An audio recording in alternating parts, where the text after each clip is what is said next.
About a dozen Marine special operators led a firefight against terrorists who recently carried out a deadly attack on a military base in Kenya that killed 3 Americans, according to media reports. Members of the North Carolina-based 3rd Marine Raider Battalion led the counterattack on al-Shabaab militants after members of the terror group infiltrated a base at Manda Bay and destroyed surveillance aircraft, The New York Times reported Wednesday in a detailed account of the fight.Army SP.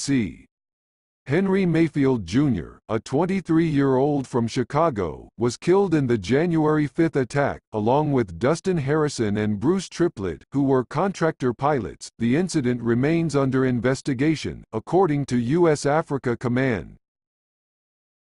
But an early assessment of the events shows a timely and effective response to the attack reduced the number of casualties and eliminated the potential for further damage, the command said in a statement Thursday.Related. U.S. troops' incredible heroism was key to repelling Kenya attack. AFRICOM says U.S. forces and Kenyan Defense Forces repelled the attack, killing 5 al-Shabaab terrorists with no additional losses to U.S. or Kenyan personnel, the statement adds. While numbers are still being verified, it is estimated that several dozen al-Shabaab fighters were repelled. The Times reported that the al-Shabaab fighters fired a rocket-propelled grenade at Harrison and Triplett's surveillance and reconnaissance plane at Manda Bay. The attack killed the 2 pilots, but the paper said a 3rd person was able to escape, though he was burned. Mayfield was killed by gunfire while in a truck and serving as an air traffic controller, according to the Times account. As the attack continued, the Raiders and Kenyan Rangers they were training came from nearby Camp Simba to lead the counterattack.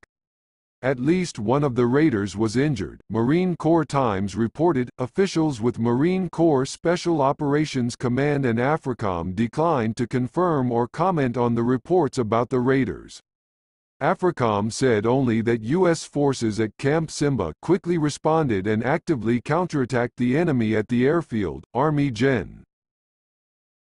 Stephen Townsend, AFRICOM's commander, said the attack at Manda Bay demonstrates that al-Shabaab remains a dangerous and capable enemy. They are a menace to the people of East Africa and U.S. national interests there, and their sights are set on eventually attacking the U.S. homeland, he said Thursday. It is important that we continue to pursue al-Shabaab and prevent their vision from becoming a reality. The status of U.S. military operations in Africa has been called into question following the attack. Defense Secretary Mark Esper has said that the Pentagon's #1 mission is compete with Russia and China, but no decision has been made on ending U.S. troops' mission in Africa, he told reporters this week. Lawmakers have pushed back against the idea of withdrawing troops from the continent. Esper said he would meet with AFRICOM leaders this week to dig into what they're doing and what they see on the ground, what they are sensing. But I said for my nomination, my aim was to implement the National Defense Strategy, Esper said, speaking of the plan focused on countering Russia and China. Everybody knows what that is, everybody should know largely what that looks like. I've talked to members of Congress several times. Military brass and other U.S. leaders warned for years about China's growing influence in Africa. Mayfield, Harrison and Triplett were 3 of fewer than 350 Defense Department personnel in Kenya.